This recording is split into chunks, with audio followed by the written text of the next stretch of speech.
Hello everyone, welcome to Living Well with Kith Kat. For my whole life I've lived at the intersection of movies and martial arts.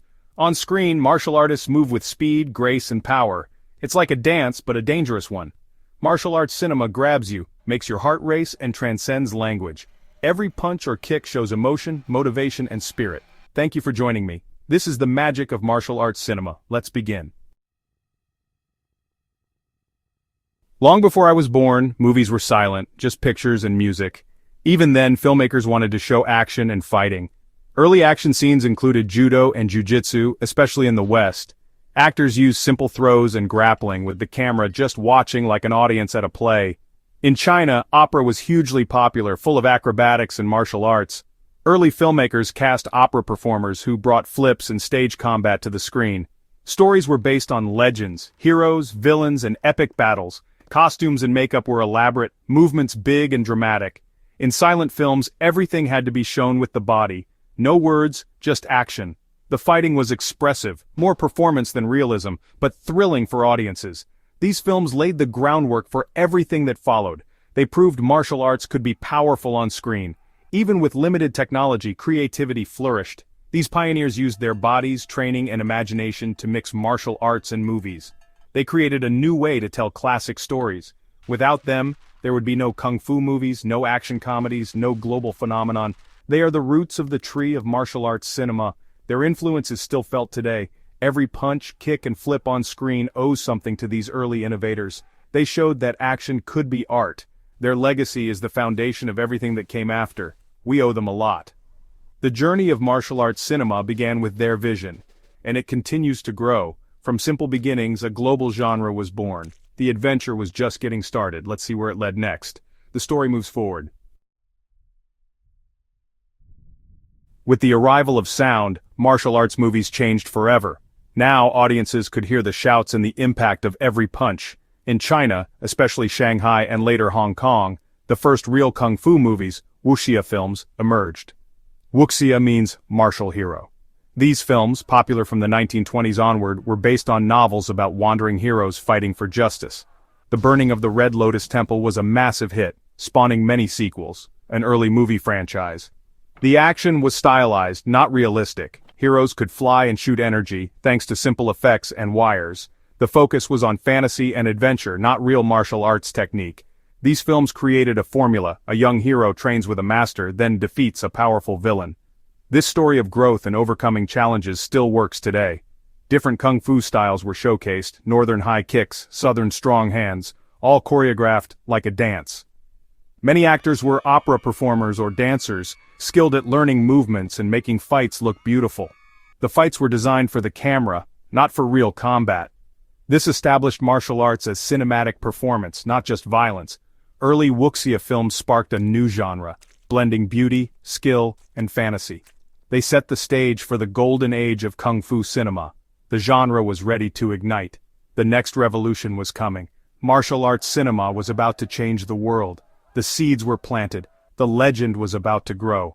From fantasy to reality, the journey continued. The world was watching. The next hero was on the horizon. The story was far from over. In the 1970s, Bruce Lee changed everything. He was lightning fast, powerful, and real. A true martial artist who brought raw energy and authenticity to the screen. His philosophy was simple: martial arts should be practical and effective. The big boss broke records and Bruce became a global hero.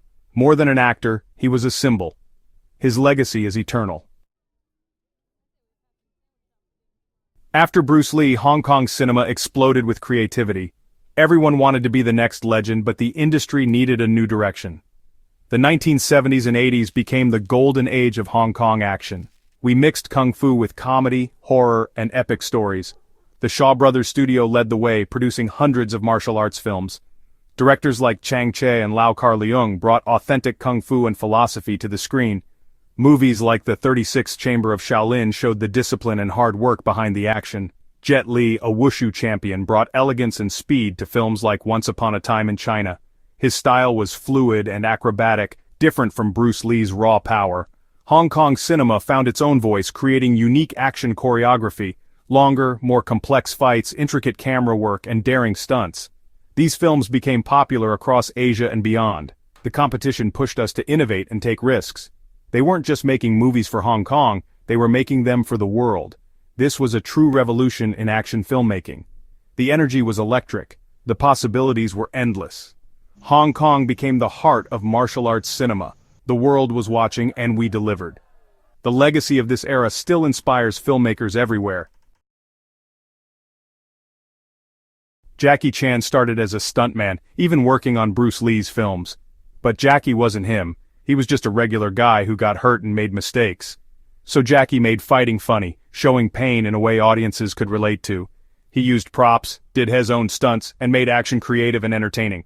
Jackie wasn't the next Bruce Lee. He was the first Jackie Chan.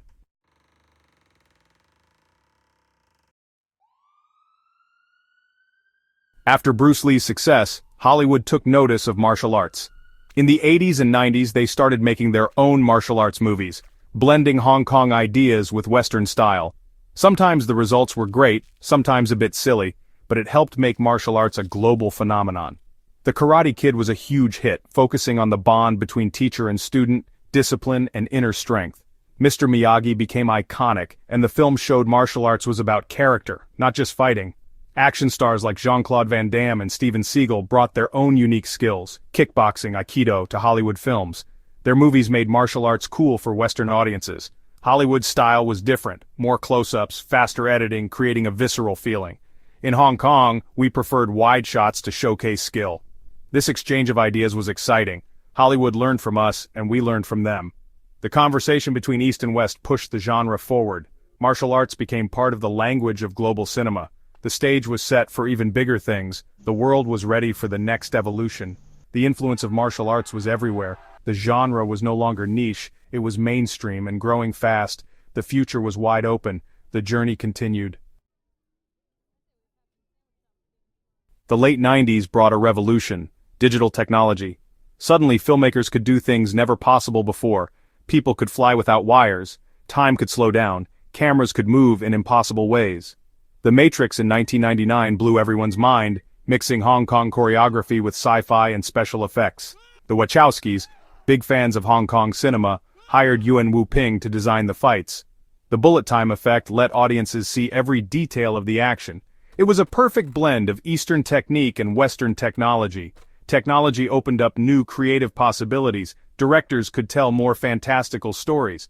Crouching Tiger, Hidden Dragon used modern effects to create poetic, gravity-defying fights, winning international acclaim and Oscars. Martial arts films became recognized as art, not just action. Directors like Quentin Tarantino paid tribute to martial arts cinema in films like Kill Bill, blending styles from around the world. The genre influenced filmmakers everywhere. Martial arts was no longer niche, it was part of modern cinema's language. Technology gave us new tools to tell our stories. The possibilities were endless, the genre kept evolving, the world was watching, the next generation was ready, the future was digital but the spirit stayed the same. The journey pressed on. In the 21st century, martial arts movies became truly global. Great action films now come from everywhere: Thailand, Indonesia, Korea, and beyond. Tony Jaa's Ong Bak brought Muay Thai to the world with real stunts and raw power. Indonesia's The Raid showcased Pencak Silat, fast, intense, and breathtaking. Streaming services let audiences everywhere discover new talent and styles instantly. Cross-cultural collaboration is the norm. American actors learn Asian martial arts. Asian choreographers work on Hollywood blockbusters. Styles mix kung fu, karate, Krav Maga, Brazilian jiu-jitsu, all in one fight scene. Choreographers push for fresh, exciting action. The John Wick movies created gunfu, blending gunplay with martial arts. The evolution never stops. Stories now come from every culture, with diverse heroes and fighting styles. Martial arts is a global language for storytelling. The future is about creativity and collaboration. The genre is richer and more diverse than ever. Anyone, anywhere can be a martial arts hero on screen. The world is connected by action. The journey continues, stronger than ever. The adventure is just beginning. We've traveled from silent opera performers to digital heroes. The journey of martial arts cinema is one of constant change and innovation. Styles and stars come and go, but the spirit remains. Discipline, courage, and the endless potential of the human body are at the heart of these films. Martial arts movies do more than entertain, they inspire. They show us characters who get knocked down but always get back up. They teach perseverance and the power of hard work. This message resonates everywhere, across cultures and backgrounds. That's why these films have such a powerful impact. A new generation is carrying the torch, building on what we started. The future of martial arts cinema is bright, the magic is still alive. Next time you watch a fight scene, look for the story, the character, the artistry, and the passion. It's a beautiful, complex dance, a language everyone can understand. This legacy will continue to inspire and excite audiences for years to come. Thank you for sharing this journey with me. The adventure isn't over. The spirit lives on. The story continues. See you at the movies.